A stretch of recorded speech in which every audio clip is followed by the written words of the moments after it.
The Racing Pod. On Off the Ball. With William Hill. 18 plus. See gamblingcare.ie. You're very welcome to the Racing Pod. It is Johnny Ward just standing in for John Duggan today, and we're recording this ahead of a hell of a weekend of racing, all the way from Friday, double meeting in Ireland on Friday, into Saturday and Sunday's action. Cracking stuff at Punchestown, and Alex Dunn from William Hill is going to join me, our sponsors, very, very shortly. The races we are going to go through more or less today. I guess the highlights, it's debatable what the highlight is actually, because we have the Betfair chase at Haydock, the 1965 chase at Ascot, where we have the Ascot Hurdle, we have the Morgiana Hurdle at Punchestown, the John Durkin at Punchestown Sunday. We don't have declarations for that. We do have declarations for the Morgiana, and as often is the case with these races, you have the entries and then you have the declarations, and it's very disappointing. The long time anti-post favourite Amsterdam not running in the race. It now looks lossy mouths to lose. But we will start actually, Alex, with last weekend and some sort of, I suppose, anti-post movers. I do get a bit, I guess, a little bit peeved of, when people are talking about Cheltenham months and months and months in advance. But we have a narrative then for the season ahead, and we had some great action last weekend. I guess, what were the highlights for you? And I'll get to mine then. Yeah, it was a strange weekend, wasn't it? Because some of the racing at Cheltenham was fantastic, and some of it was a little underwhelming. Again, You mentioned that around the Morgiana, and it might not be the race that we were hoping it would be. And a few of the Cheltenham races weren't the best races that you'll ever see. But at the same time, we saw some potentially quite smart horses. I want to mention a couple of obvious ones first, and then on to one that I think could be a little bit of value, even though has been trimmed in from an anti-post point of view. Final Demand's the obvious one, obviously not from Cheltenham, but goodness me, that boy can jump. He is now 6-4 for the Brown Advisory at the festival, and that's easy to see why. The Arkle is another race that it looks like being a cracker, whoever turns up there. Kopek de Board now 7-4, Lulamba 4-1, Romeo Coolio at 8. Kopek de Board and Lulamba both did very little wrong, really, on their chasing debuts. Kopek de Board's just oozes class, doesn't he? And there'll be many people looking at that 7-4 and thinking, I don't mind that at all. The one that I thought was interesting at a bit of a price is for the Turners Novices Hurdle. No drama this end for Paul Nicholls, was a winner at 10-1 over at Cheltenham. Was a winner at Cheltenham, and he's now 10-1 for the Turners. And Paul Nicholls spoke about this horse in glowing terms. Now, he's going to do that, and he seems to do that quite often, but I have a feeling that it's worth listening to him on this occasion. No drama this end looks a real force to be reckoned with, and is now 10-1 joint favourite with Dr. Dumenil for the Turners as things stand. This is the thing as well. So it's late November here, and we're talking about short price favourites for races they may not even run in March, and that's the nature of Cheltenham now. And when Kopek de Boards and Final Demand were very, very short price at Navan, sometimes I there's an aspect of me looking at this, I'm like, what else did you actually expect these horses to do? Because both looked out and out chasers anyway. But at the same time, you can't see these prices actually contract. I mean, what price could Kopek de Boards go off in the Arkle? Well, that's the thing, and you look at what he did last year, and the fact that even on his chasing debut the other day, he wasn't foot perfect early doors, but he grew into it and he looked better and better. And it went from me thinking, I'm not sure about him. Who knows? And then all of a sudden you're just like, he's just great, isn't he? And the thing is, if Lulamba wasn't in the race, what price would he be? I mean, whether they come up against each other or not, we're going to see a very good winner of the Arkle, I would imagine. Some years it doesn't look up to scratch. This year it's warming up to be one of the best races that you'll see all year. Fingers crossed. We just want to see them both get there now. That's the thing. But yeah, currently 7-4 Kopek de Board, which, like I said, if he continues as we've seen him, he's going to take a fair bit of beating.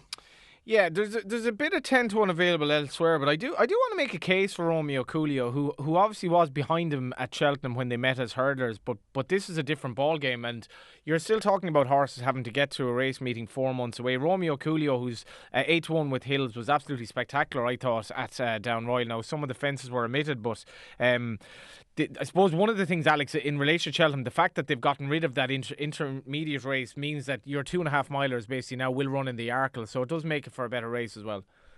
Yeah, and Romeo Coolio is one of those horses that always looked like he would improve over fences.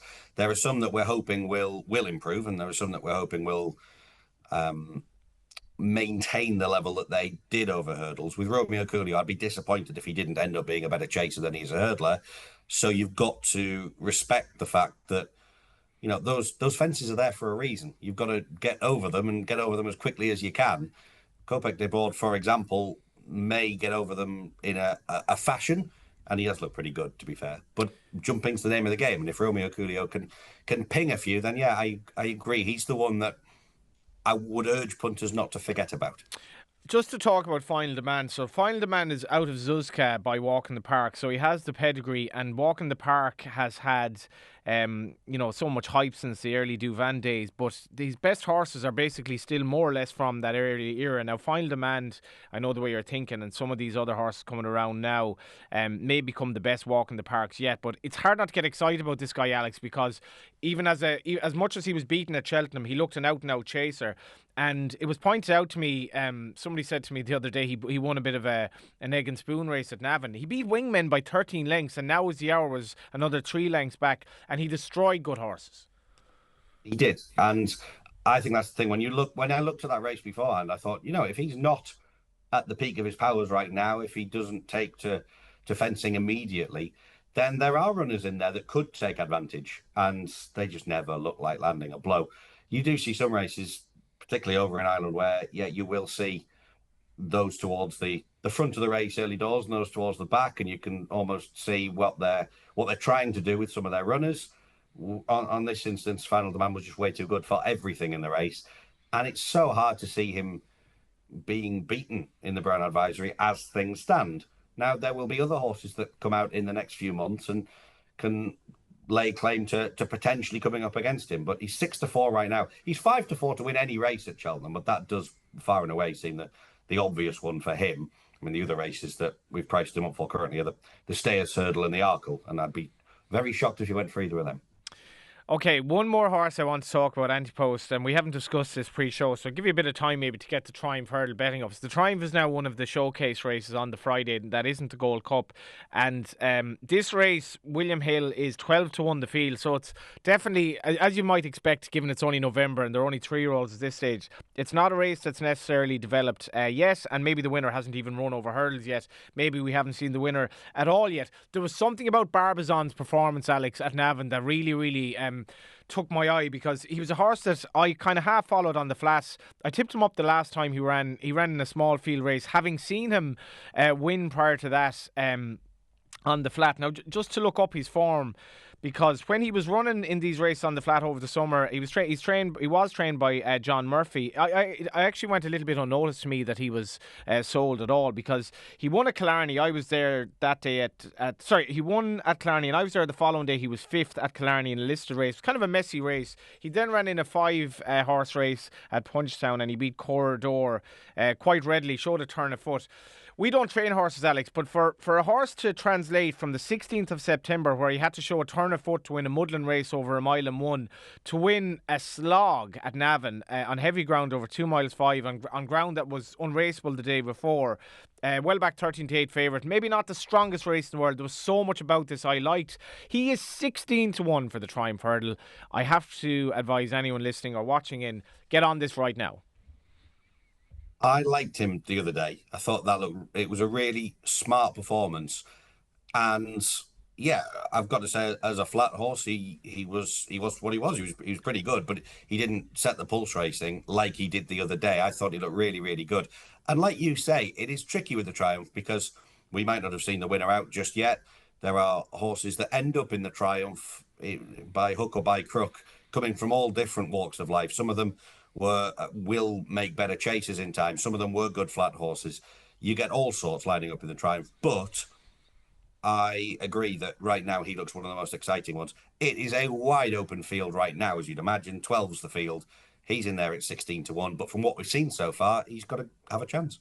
Yeah, when I got into racing, I suppose around about 20 years ago, it was unusual enough for the Irish even to win the race. Willie Mullins won it with Scalardi in 2002, but thereafter it was John Joe Neal, Philip Hobbs, Alan King, Philip Hobbs, Alan King, Paul Nicholls, Nicky Henderson, Paul Nicholls, John Quinn with Countrywide Flame in 2012. So this is quite remarkable. So you've the guts of a decade or more there with no Irish winner. Since then, Desi Hughes, Gordon Elliott, Nicky Henderson, Aidan O'Brien, Philip Hobbs, Gordon Elliott, Nicky Henderson, Willie Mullins, Henry de Bromhead, Willie Mullins the last 4 years. And it seems like the Irish have kind of gotten a handle on the race. A lot of horses coming from France now as well, who are almost ready-made hurdlers. And this year maybe the market has yet to get going, I suppose. Crazy when you were going through the list of trainers there as well. Isn't it mad? Well, in my head, I'm just going, Aidan O'Brien, right? Well, he's won the Breeders' Cup, and then you've got Willie Mullins. He's won the Breeders' Cup.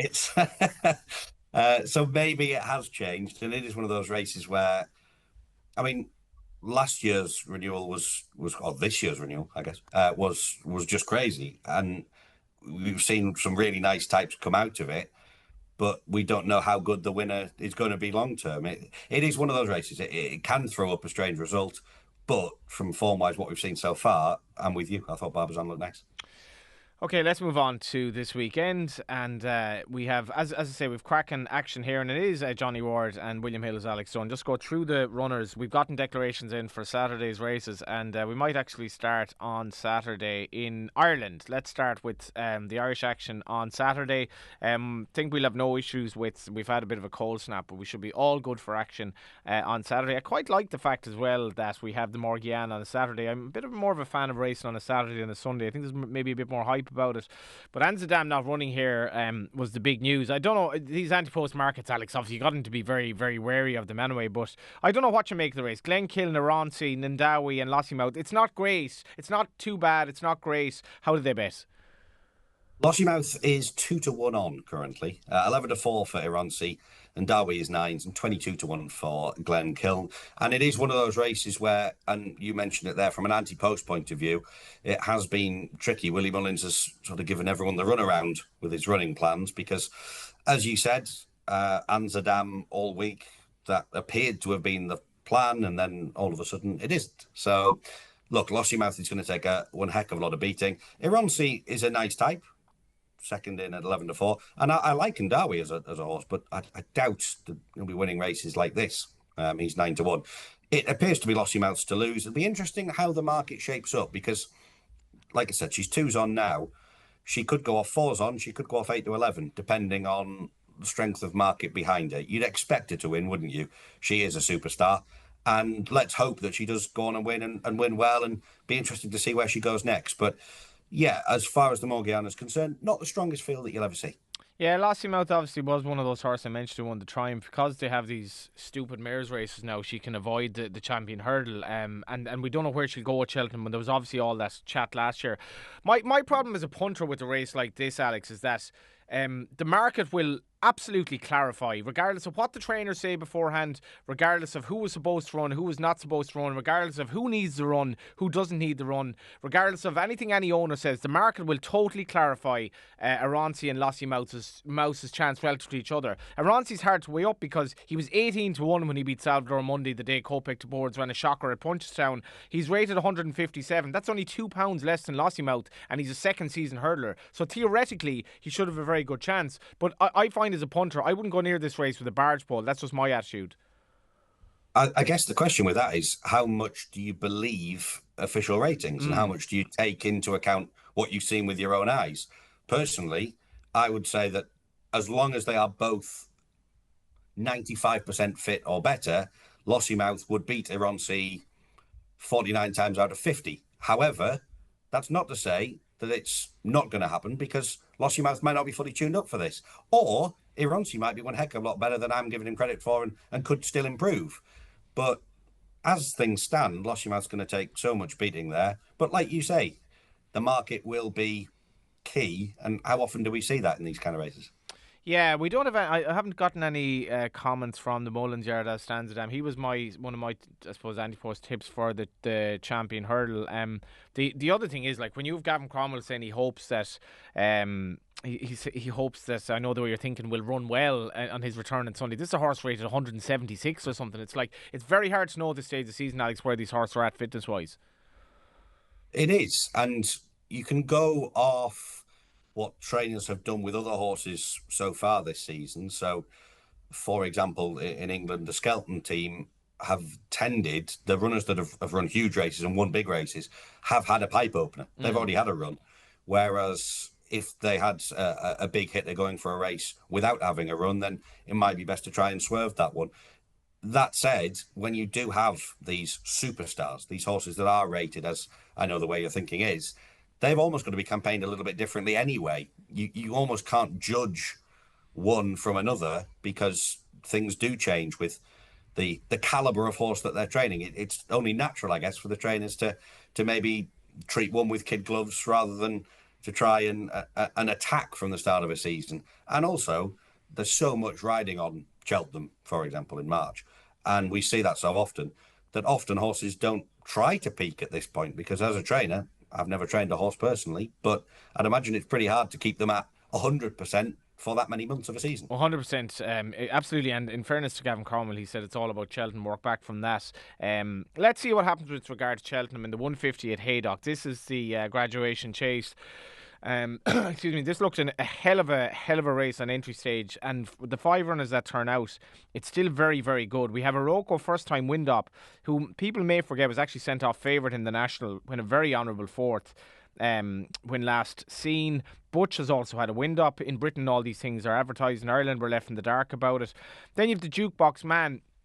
Very, very hard race to price up this again, Alex, because the Jukebox Man, he was superb on King George Day when winning the Koto Star Novices Chase at Haydock. He was then obviously expected to go on to Cheltenham. He was back from 10 to 11 into 4 to 6. I can just imagine people lumping on an odds-on shot on the 26th of December and the Christmas buzz when it wins as easily as the Jukebox Man did.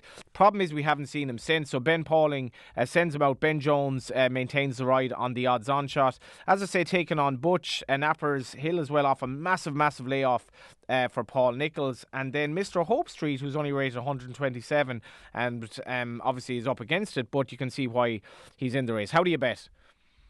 Yeah, to start with, when I looked at this, I thought, goodness me, the Jukebox Man, the Juke Spot, we'll try again. The Jukebox Man is short, but when you look at what he's up against, I can see why. He's 8 to 11 now, and he's been popular.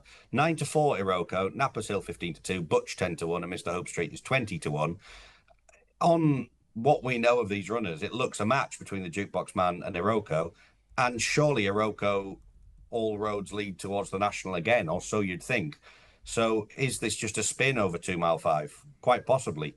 The Jukebox Man's got loads of ability, and punters are really coming for him. I mean, as we're recording this, we're still 48 hours out, and he's being really well backed. So he's 8 to 11 currently. 8 to 11, yeah. Again, it's one of those, he could be great value, he could go off odds against. I often think of trying to get people into horse racing and all those things you explained there, Alex. It's actually hard because it's like there's so many things you have to consider.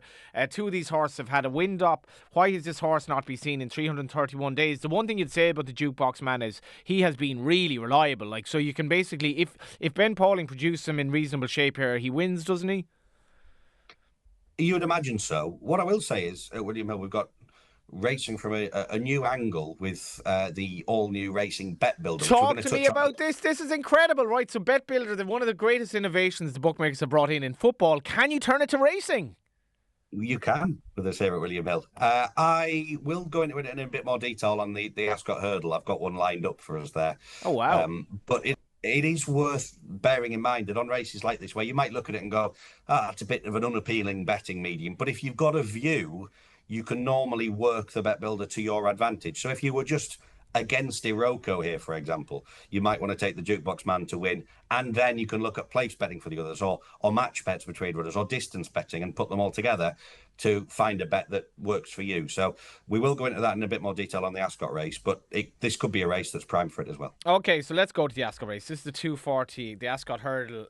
Now, what's interesting here is this Bet Builder. So Bet Builder, if none of you is aware of it in football, it's kind of like saying Troy Parrott to get a hat-trick, Troy Parrott to score in the last minute, Troy Parrott to be the greatest thing ever, and Ireland to win the World Cup. Okay, so it's not quite like that, but it's basically like how many corners might be in the game, how many goals, who gets the first goal, and it's a Bet Builder to give people an interest. It was all these kind of nerdy people who know about quants. They come up with these great models. They sold them to bookmakers for millions and millions and millions. Can it work in horse racing, Alex? This is my question. I think it can. As for this Ascot Hurdle, it's another race where you might look at Woodoo, who's favourite at 11 to 8. I'll give you the betting first, actually. 5 to 1, then Bodder's Charm. Celtic Dino 5s, 13 to 2 for Alter Belly, and 9s and bigger the rest. You might look at the race and go, I do think the favourite will win, but 11-8 isn't quite doing it for me. However, there's a danger in there. There's one that maybe normally I would split my stake and back one each way as well. Well, you sort of don't have to now. So my suggestion for this race, and this is based on where the money's gone as well in the early part of trading for this race, Woodoo has been really popular. It was 9-4 early in the week, is now into 11-8. But Celtic Dino and Alta Belly have both been really solid each way. Celtic Dino has been in fantastic form at the start of the season. Alta Belly, I think we could see more from as well. And Potter's Charm, I'm less convinced about of those towards the head of the market. So you could play Woodoo to win and Celtic Dino and Alta Belly both to finish in the first 4 and put that together as a bet builder. Those markets are live from the morning of the race. So we're talking about it now. They'll be live from Saturday morning and you can piece them together and see what sort of price you can find. But all those markets will be available for you. And if you do have a view, for my view in that race would be, I don't want to be with Potter's Charm, for example. Not to say that I dislike the horse, but off the back of that 4 last time out, I think he's got it all to do.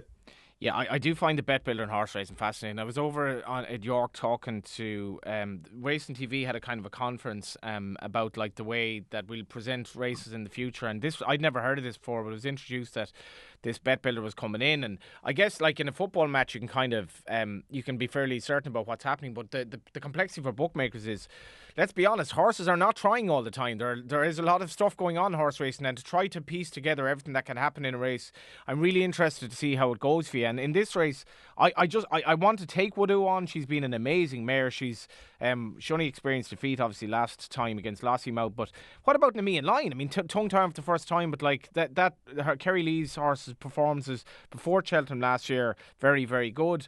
It is a cracking race, and thankfully, Alex, as well, we have the 9 runners, so nice each way terms if you want to take on Woodoo. Yeah, it certainly is. Nemean Lion's 18-1, by the way, so certainly a juicy enough price. And you're right, I did look through a lot of the runners in that race, and you feel like going, well, you've been around a while now and you're not getting any better. So like Crambo has been a credit to Connections, but he's probably not improving nowadays, and he's in there at 14-1. So yeah, there's certainly scope for a bit of value. Yeah, and just see if Woodoo is very good, what will her plan be this season? Maybe she will be an outside of Champion Hurdle. She's been an amazingly progressive mare, and that is the 240 at Ascot. So we've cracking action throughout the weekend. We haven't done the 1965, so let's get to that one at Ascot now, and that's a grade 2 at 130. So this race, I guess you could say, revolves around Il Est Français, who's a horse that James Reevely has developed such a relationship with. He's a spectacular jumper. You'd have to say he was very disappointed behind Factifile in March, but since then he's been first in a hurdle race and beaten at odds on the last day, which was his last run of the season. Takes on Django Bay, Gidley Park, Pictory and Master Chewy. Only 5 runners, all British trained here. Again, it's hard to price this up because we haven't seen all bar one of these horses in recent times. It is a tricky one, and originally I saw 5 runners and thought, oh no. But then you look and you go, actually, they've all got a chance. It's quite a competitive renewal for all that there's not too many runners. We haven't spoken about the Betfair Chase as well. We'll get to that in a moment. But as for this one, Gidley Park is the one that's coming for cash. 9-2 from 6-1 in the last 24 hours or so. Il Est Français is the 7-4 favourite. Pick Dory 3-1. Django Bay 7-2. 9-2 Gidley Park, and Master Chewy is 12-1. Django Bay, of course, the Arkle winner when that looked completely unlikely for much of the race, but stayed on really well, and be interested to see over this sort of trip if we do see more. Pick Dory is the kind of horse who just mops up in these races normally, but this does look a really up-to-scratch renewal. And Il Est Français has actually been quite easy to back so far and has drifted from 11-8 out to 7-4. But when he's at the peak of his powers, he is a real force to be reckoned with. So Gidley Park's the one that money's come for, and I'm looking forward to seeing how this race does play out. Again, the betting may be quite informative with some of them returning from absences, but yeah, really good racing prospect. Yeah, I'd be inclined to actually probably back Il Est Français just at the prices. I do feel he's the best of these if he can get into a rhythm. But as Alex says, we will go back to Haydock now, and the Betfair Chase. We have the 5 runners. Royal Pagai is going for his 3rd win in a row. This looked an incredible race at declaration time. It's still a decent contest. Grey Dawning is going to go off favourite. Last seen second to Gaelic Warrior. At Aintree, Haiti Clare, the Irish national hero, who has a big edge there in terms of race fitness and is developing into that second season chaser who could be very, very good. Stellar Story's not out of it. I actually got a bit of word for him during the week, and he's going to be a pretty big pricer. He's actually double figures at the moment. His form last season, second to Lecky Watson in that messy race at Cheltenham, third to Cham Kiley when he ran okay when last seen at Punchestown. It looks like it's going to be pretty decent ground here at Haydock. This is another really, really tricky race, Alex. It is. I love Grey Dawning as a horse. I think he's an absolute superstar. But what he did in this race last year when Royal Pagaille beat him just broke him for months. He ran over Christmas at Kempton in the King George. He pulled up there. We only saw him twice after that. He won at Kelso and then he finished second behind Gaelic Warrior at Aintree. It's still good form, but he put so much into that run in this race last year and still came up short. Now, it was really testing that day. Royal Pagaille loves Haydock, loves a slog, and will no doubt try and make it that once again. But I've got to say, I think this is right for Grey Dawning to turn that form around with Royal Pagaille. There are others to be wary of course. It's currently 11-10 for the market leader in this one. With second in, we've got 80 Couleur, you mentioned there, at 7-2, who is a fascinating runner, and you could not confidently rule 80 Couleur out because we still don't know the ceiling of his ability. Royal Pagaille's 5s, handstand 6s, and like you said, Stellar Story intriguing at a double figure price, 11-1. But I'd love to see Grey Dawning run exactly as he did last year, but just not find one too good this time. Yeah, Royal Pagaille's 11 going on 12 now. One might wonder why he is 11-2. All his wins have been on soft or softer, and he's not going to get that by the looks for that Haydock. Currently good soft and not much rain forecast. And as Alex alluded to there, keep an eye out for Stellar Story. Top price at 12-1 with William Hill. Sam Ewing picking up the steer. It doesn't have a lot to find in ratings. And you just wonder, could this be a nice opportunity for him with Gordon's horses in such good form? The last race we're going to look at, this is one we don't have declarations for. And I think given what's happened with the big race at Punchestown Saturday and the bombshell at the end of the declaration stage there, we don't know what's going to run in the John Durkin Memorial Punchestown Chase. 3 o'clock. I suppose the key thing for this race, which I really like about it, Alex, is it's run over actually shy of 2.5 miles, yet it pretty much attracts kind of Gold Cup horses. So at the moment we fact to file Fast or Slow, Gaelic Warrior, Grange Clare West, Heartwood, I Am Maximus. I know the way you're thinking. James de Burley, Lecky Watson, Nick Rocket, Sinesia. I have to go back to this just because I thought it was almost hilarious. The headline on IrishRacing.com, the headline was, Gavin Cromwell said he hoped he'd run well. This horse is rated 176. He won the Gold Cup, beating an absolute hero of a horse the last time we saw him by about 6 lengths. Gavin Cromwell, if he's saying I hope he runs well, what price is this one of the great stayers potentially of all time? And I know the way you're thinking. What price is he going to go off in this race on Sunday, Alex? To be fair, he has a bit of previous in the race. He will come on for the run, a trip sharp of his best. But what price is he going to go off? He's 6-1, and it's if you remember years ago when Tiger Roll went over hurdles and went off a crazy price, and there's a bit of you that goes, you know what, this is still a quality horse, no matter what the trip, no matter what the obstacles are. This is the challenge of backing horses, because last year, Fast or Slow was sent off 6-4, which looks crazy short in hindsight. But Fact to File was 7-2. Spallan's Tower was 18-1 in this race. They finished first and second. Exactly. Fact to File is the 5-4 favourite currently. And I think with Fact to File, you do have that speed factor, if you like. You mentioned the trip. Fact to File is the kind of horse that can compete over further, but this trip is probably perfect, has got that speed to win over shorter trips, whereas some of the others probably don't anymore if they did at any point. Gaelic Warrior might do, second in 9-4. Fast or Slow 9-2. Again, the name would suggest you need to be faster rather than slower to win this, and I know the way you're thinking in there at 6s. It's 14's bigger than the rest, but Fact to File is one of those favourites. It's just really hard to I could not really make a case against him. You can make cases for some of the others, but they would just be hoping that Fact to File doesn't turn up at his best. Because if he does, I think he wins this. And it does centre, as you alluded to, around the trip. Some of these may come on for the run and they may want further in time. I just think Fact to File is going to be cherry ripe for this. But 5-4, it is what it is, I guess. Yeah, again, this is why sometimes it's very hard to explain horse racing to people. In this race last year, I know the way you're thinking, who could be one of the best chasers of our time was sent off 22-1, and Fast or Slow, Derek O'Connor was riding, who would have hardly ever be riding in races like this.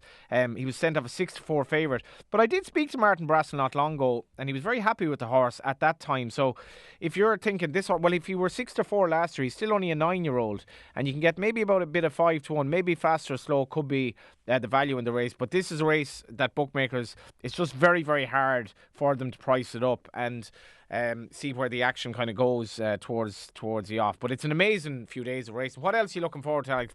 I'm going to go charity bet long term this time, if that's right. What else are you looking forward to the weekend?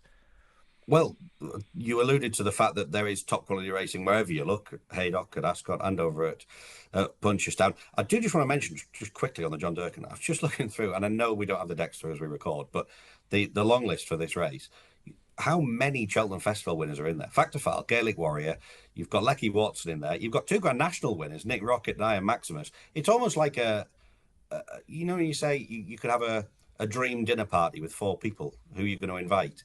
Well, this is like the equivalent of horse racing. It's the best that you can get right now, anyway, of those that are running in Ireland, anyway, because the ones in England seem to stay there for this race. In terms of what I'm looking forward to this weekend, I'm looking forward to seeing if Lossiemouth can get her campaign off to a winning start. And I'm looking forward, you touched on Ile Francais. I'd quite like something in that 1965 chase to really blow the field apart. I think it looks a good race, but I'd like to see something win well and intrigued to see where we go from there. Aside from that, Factor File is the one that I hope will win. And as a betting proposition for this weekend, it's probably the one that I'm most solid on. But I mean, we are dealing with a short price shot there. I'm hoping you've got something slightly bigger up your sleeve. It's long term, yeah. And I tell you what, I've been at some dinner parties where it would have been better if there were 4 horses as company, although they might say the same about me as well. But yeah, okay, I'm going to go long term. I'm going to go, if it's okay with the charity, because this weekend, yeah, I'd prefer to go long term. I like anti-post bets when there's a bit of juice in the price, not so much at short price favourites. I just don't really see the point in that unless you're kind of multiplying them. Can we put a 50 quid win on Barbizon to win the Triumph Hurdle in March for the charity, if that's okay? So hopefully we'll be collecting 850. That'd be nice, wouldn't it? Yeah, like we said earlier, horse has got so much ability. 16-1 currently for the Triumph. Yeah, so Gordon knows how to win the race and has had some actually very good horses just come up short in recent times. So loads of races to look forward to. Thanks a million for your time, Alex. Cheers, Johnny. Thank you. That was Alex Dunn from William Hill, and yeah, as I say, we've a strange situation this weekend with the refixed meet at Ferryhouse going into Dundalk in Ireland alone, but then the Morgiana being on the Saturday at Punchestown going into the John Durkin Sunday. It's just fantastic race and so many superstars coming back on Saturday in Britain as well. That was the Racing Pod. I'm not sure what episode it was, but we're somewhere around 100, I think, as of JD's last show here, and JD will be back next week. The Racing Pod on Off the Ball with William Hill. 18 plus. See gamblingcare.ie.